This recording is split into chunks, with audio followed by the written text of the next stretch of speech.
Okay, my apologies. Acharei Mot talks about the ritual that takes place on Yom Kippur. The Kohen Gadol, two goats, one goes to Borei Olam, one is thrown off the cliff as he represents the sins of the Jewish people being cleaned, hence the term scapegoat. Parasha then goes on to talk about forbidden relationships, who a person is not allowed to be intimate with. Parashat Kiddushim is a parasha that highlights the concept of Kiddusha, which we talked about a few weeks ago before the holiday Pesach, actually. It is a very mitzvah-rich parasha, boasting close to 50 mitzvot, the overwhelming majority of which have to do with interpersonal relationships, which essentially is the definition of Kiddusha. Again, as we mentioned a few weeks ago, what it means to be Mamlechet Kohanim V'Goy Kadosh is to be a nation that is socially responsible. We look out for others, we take care of others, we live life inside out as opposed to outside in. One of the series of mitzvot that are highlighted in Parashat Kiddushim also is forbidden relationships, right? If I am to have respect for other human beings, there are certain boundaries that I'm not allowed to cross, and hence the common theme that threads together Acharei Mot and Kiddushim is this theme of forbidden relationships. That's not what I want to talk about tonight. What I do want to talk about is the mitzvah that highlights the concept of social responsibility. The idea of being kadosh can be encapsulated in one mitzvah that may very well be, I'm going to make a bold statement, may very well be the most famous mitzvah in the entire Torah, certainly the most famous phrase in the Torah, and is known globally by people of any and all religions. And that, of course, is the idea of love your neighbor as you love yourself. Sitting in the center of the parasha, source number 1, the pasuk says, Lo tikon v'lo titor, do not take revenge and do not bear a grudge et bnei amecha, to another human being. V'ahavta l'recha kamocha, ani Adonai, you should love your fellow neighbor as you love yourself. I am Hashem, your God.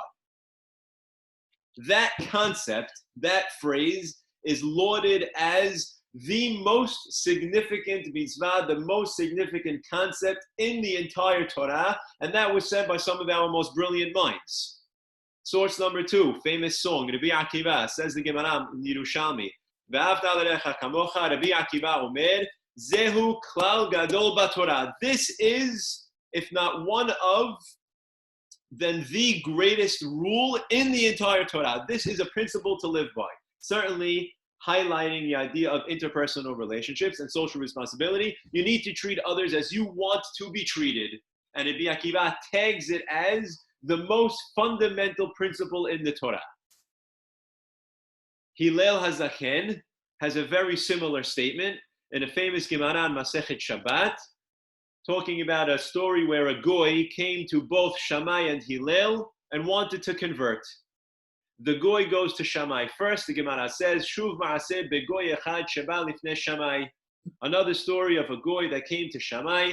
Amar lo, and he says to him, Gaireni, I want you to convert me. Amar lo, Shammai answers, Amar lo Gaireni al menah shetilamedeni kol haTorah kula kshani omed al regel achat. The goy tells Shammai, I want you to convert me on a condition that you can teach me the entire Torah while I'm standing on one leg. Yani, give me the abridged version. What are the fundamental principles? Give me the basics, and enough is enough. Gemara says, Dechafo be'amat habinyan shebiyado. Shammai pushes him off and says, that's an unreasonable request. We don't give abridged versions of the Torah. If you're not committed, you're not dedicated, you don't want to learn it through and through, then you're not worthy. We can't convert you. Balifne Hillel. So that very same goy goes to Hillel, Gaireh, and Hillel converted him, so to speak, under those conditions. And he says, Amar lo, Hillel says to the goy, Da'alach sineh lechavrach la ta'aved. Whatever is hateful to you, don't do to your friend. Essentially, v'ahavta l'recha kamocha, he says it in the converse, which is a discussion in and of itself. But essentially, he says, don't do others what you don't want done to yourself. Zohi kol haTorah kola. This is it. This is the whole Torah. Ve'idach perushahu zil gimor. Everything else is details. Everything else is commentary. You want the Torah in abridged version, you want essentially what the foundation, the fundamental principle of Torah is that it stands on. Love your neighbor as you love yourself. Everything else is details that are meant to enhance and be a commentary to that underlying principle. So it's clear that this is, again, if not the most, one of the most significant and powerful mitzvot in the entire Torah, and it highlights the concept of social responsibility. But if we're being honest, it's not real. It's just not real. It exists in theory. It's very nice to say that I'm going to treat others as I treat myself, and I'm going to love everybody like I love myself. But at the end of the day, that's not real, because we don't love other people like we love ourselves. And at the end of the day, we are taking care of ourselves more than we're taking care of anybody else. Okay, maybe it applies to my spouse, to my kids, to my parents. Okay. But my acquaintances, my other people, I'm not treating them like I'm treating myself. It's just not real. Is the Torah asking me to do something impossible? And if that's the case, how is the Torah giving me something that only exists in theory? Or are we not understanding the mitzvah and how it is supposed to be manifested? The Ramban touches on that point. And he writes on our parasha, V'tam ve'ahavta l'recha kamocha haflaga. This whole mitzvah of Ahavta l'recha kamocha is an exaggeration.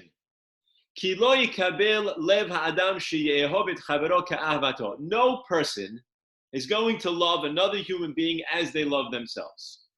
Ve'od shekvar ba Rabbi Akiva v'limed chayecha kodmin l'chayecha vercha. Not only that, the Ramban says, but the man who above said, Zehu klal gadol b'Torah, this is the most significant rule in the Torah, doesn't even bring it as halacha l'ma'aseh. It's not halachically practical. And he quotes the Gemara, where Rabbi Akiva himself basically says that this is not real.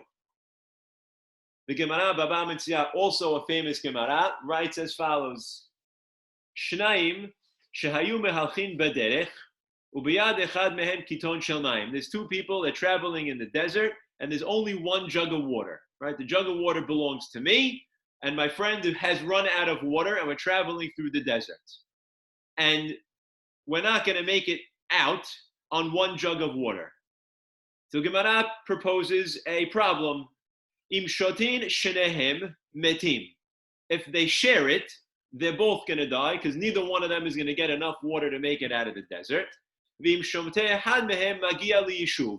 And if the guy who owns it drinks it in its entirety, he will make it out, but his friend is going to die. Essentially, he's watching his friend die. What do we do in this case? To share or not to share? Darash ben Petorah, first opinion says, Mutav sheishtu shenehem v'yumotu v'al yira'ah echad mehem b'mitato shel haviro. Ben Petorah says, sharing is caring. We teach our kids in kindergarten, you have to share. That is the rule here. We're going to share it, and we're both going to not make it out. Better that I do that than consciously watch my friend die because I was not willing to share my water. And that was accepted practice ad sheba Rabbi Akiva, until Rabbi Akiva, the man who above said that the most significant mitzvah in the Torah is v'ahavta l'recha kamocha, and he said, v'chai achicha imach, based on the pasuk that says that your neighbor should live with you, you should coexist. And based on that, he says, chayecha kodmin l'chayecha vercha. Your life takes precedence. Drink the whole thing, make it out of the desert, and the other guy is going to die. Okay, that's the opinion of Rabbi Akiva. Again, the same Rabbi Akiva who said, love your friend like you love. Like, you want to drink the water, you have to love him equally. He should also get the full jug of water. So you gave me a rule, but when it came to practice, you basically told me the rule doesn't apply. It's very nice. It's a great tagline, but it's not real. Furthermore, the Gemara says, two other places, there are many like this, the rabbis consciously limit the parameters of Ahavta l'recha kamocha. Gemara in Sanhedrin, in source number 6. Amar Rav Nachman, Amar Abba bar Avua, Amar Kira. It says in the pasuk, Ve'ahavta l'recha kamocha barur lo mita yafa. We learn from the pasuk that says "V'ahavta l'recha kamocha" that when you have to put someone to death, they got the death penalty. Be nice. Find a compassionate way to put the guy to death. Yeah, that's what you got from it. V'ahavta l'recha kamocha, I thought meant share with him, be nice to him. We should be on the same plane. The rabbis have limited the mitzvah to when you have to kill him, be nice. The Gemara in Kiddushin, further on this point, says, Amar Rav Yehuda Amar Rav, Asur le'adam she'yikadesh et ha'isha ad she'yir'ena, shemei yir'eh ba davar migune v'titkane alav, v'rachmana amar ve'ahavta l'recha kamocha. A man is going to get married. The rabbis say that you should meet the girl before you get married, because if you don't, then you get set up and then you meet her and you're not attracted to her, it's going to be a tenuous relationship. And that's not ve'ahavta l'recha kamocha. You should at least be attracted to her if you're going to marry her. Again, those are the parameters of ve'ahavta. I would have imagined I would see a Gemara that was saturated with ve'ahavta l'recha kamocha as my umbrella statement, and from that, the rabbis would be telling me that I have to be nice, and I have to give extra charity, and I have to be generous, and I have to be forgiving, and all of the things that would otherwise fit into the traditional understanding of V'ahavta l'recha kamocha. Instead, I find Rabbi Akiva, the man who himself labeled it as the most important mitzvah in the Torah, telling me that you come first, and two other cases in the Gemara where the rabbis have limited the mitzvah to talk about either being nice during the death penalty or making sure you go through the proper dating process so that you're attracted to your spouse. So I ask the question again, is the Torah asking me to do the impossible? And if it is, why is it giving me a mitzvah that I cannot fulfill? Or are we misunderstanding the rule and it needs to be reinterpreted? There are two approaches to that question. The first of them highlighted by mitzvah later on in our parasha, but I will give a prelude to that and use the pasuk as a proof. If we're looking at the pasuk and we're reading the words closely, it says, Ve'ahavta l'recha kamocha. You should love your neighbor as you love yourself. One of the Mifarshim explains beautifully and says that you should love your neighbor kamocha because he is as you are. Kamocha, he is like you. Meaning, you should love, respect, give dignity and honor to your fellow human beings because he, like you, is a human being. He was created b'tselem Elohim. He is created in the image of Borei Olam, and by virtue of the fact that, like you, he is a human being, he deserves to be loved and honored and given the proper respect and dignity. Not that you should love him as you love yourself, which is an impossible task, but that every human being is deserving of respect because they, like you, are a human being. V'ahavta l'recha kamocha, because he is like you are.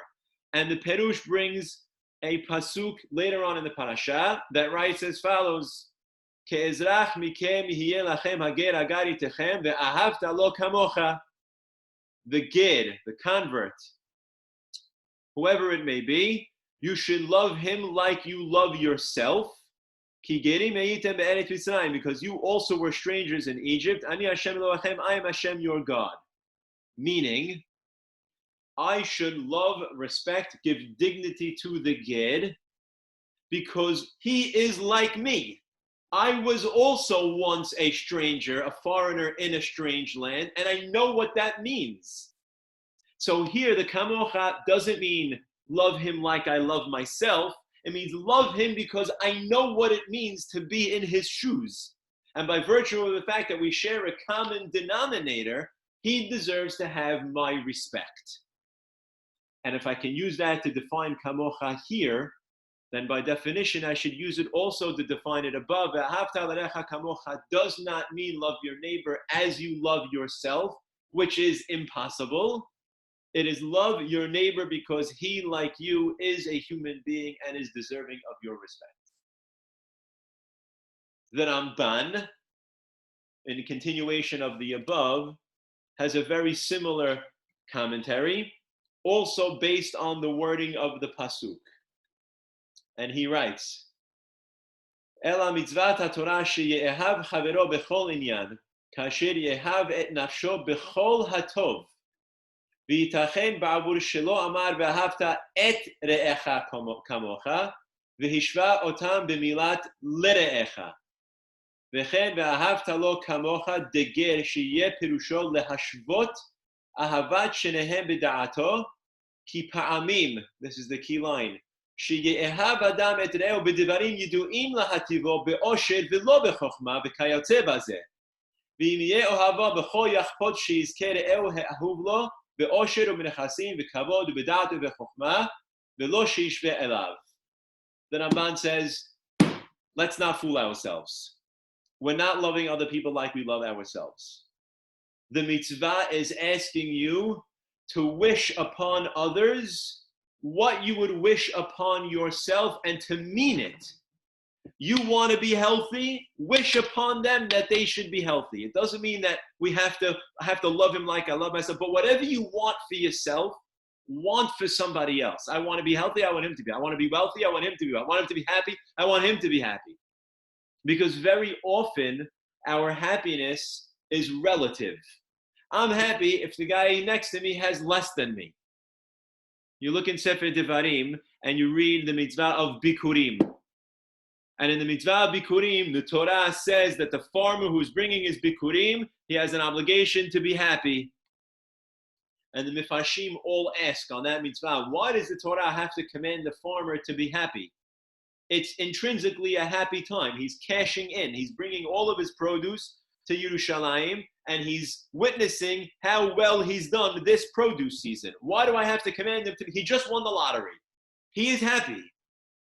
And the Mifashim explain that when he gets on the road to go to Yerushalayim and he pulls up to a red light and he has his 1,000 bushels of apples and he's thrilled about the season that he had, and then he looks into the car next to him, and the guy next to him has 10,000 bushels. Suddenly his happiness is dissipated. But why? You were just happy. Oh, all of a sudden that changed because the guy next to you has more. And unfortunately, happiness has become relative instead of objective, which it was only 10 minutes ago. Ve'ahavta l'recha kamocha means not that we should love somebody else as we love ourselves. That's not what it means. We saw that in the Rabbi Akiva, who said your life takes precedence in the case of the desert. We saw it in the Gemarot that mitigate the mitzvah to other circumstances. The mitzvah v'ahavta l'recha kamocha means that I should truly wish for others what I wish for myself, and I should be happy when they are successful. I have money, I want them to have money. I have health, I want them to have health. And in fact, the Kohanim say that every single day. I'm going to skip for a second.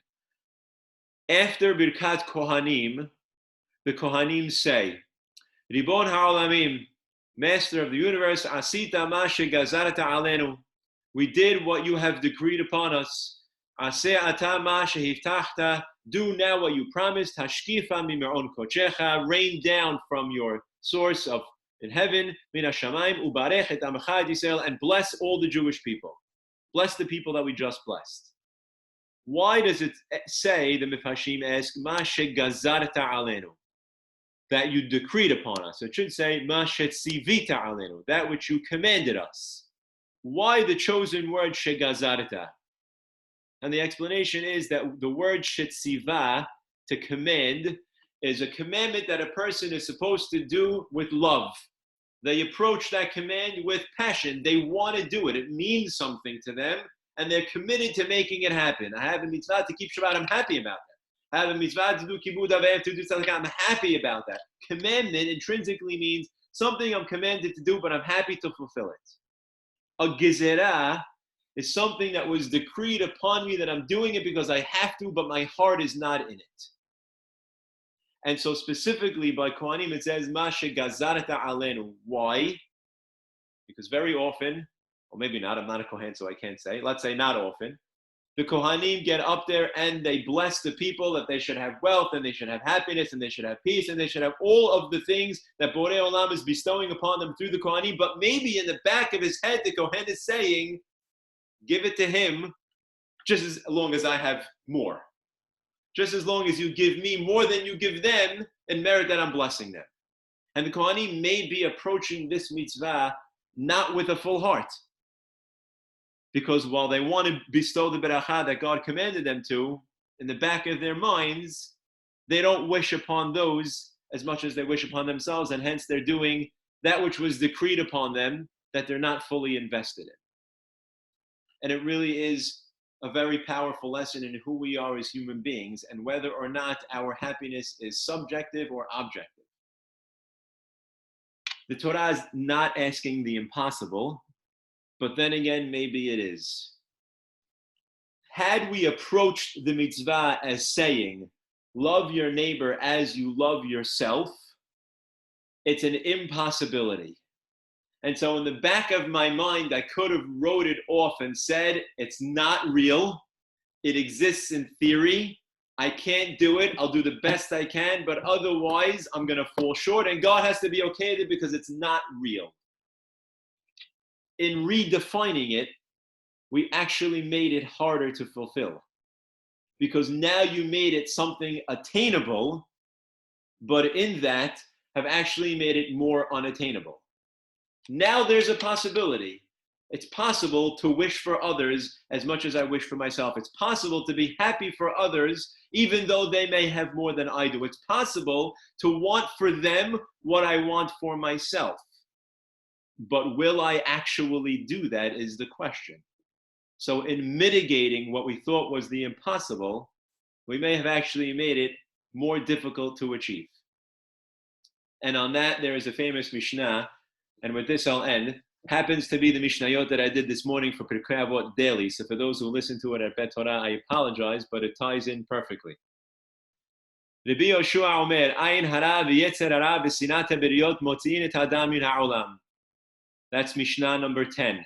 Rabbi Yoshua says, Ayin hara, somebody who looks at others and is not happy when they have more than he does.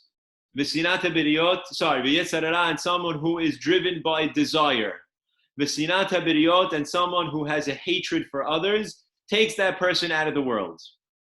And how we defined it essentially is, this is a perspective on life. Someone who is not happy what they have as a human being because somebody else has more. And that is the catalyst to hatred. He has taken himself out of the world because he's made himself a non-entity.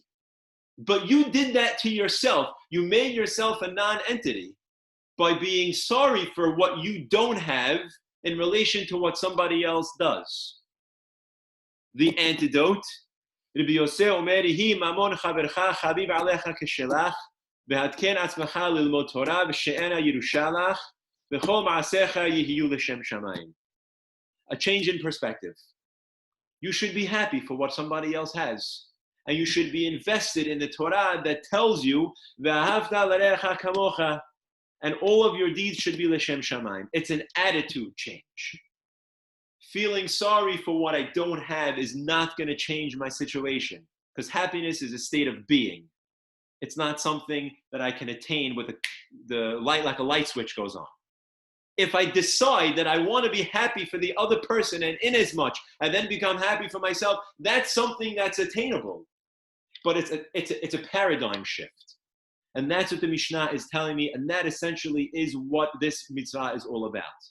V'ahavta l'recha kamocha asks of us the possible impossible. Not that I should love someone as much as I love myself. You're right, it's not happening. That's very nice in theory. But to be happy for somebody else and to wish upon them just as much as I wish upon myself is possible. Very difficult, because human nature is built in a way that we always want to be able to have just a little bit more than somebody else. But if I can get to the point where I wish for them just as much as I wish for myself, then I will have attained v'ahavta l'recha kamocha, in the way in which it is possible to actually fulfill the mitzvah, and in that, capture what it means to be Mamlechet Kohanim Goy Kadosh. Because social responsibility means that I'm looking out for other people too, not just for myself. And that is the possible, which can also be impossible, depending on the way we want to see life. Thank you for joining. I hope that you enjoyed. Shabbat Shalom and Yom HaAtzmaut Sameach.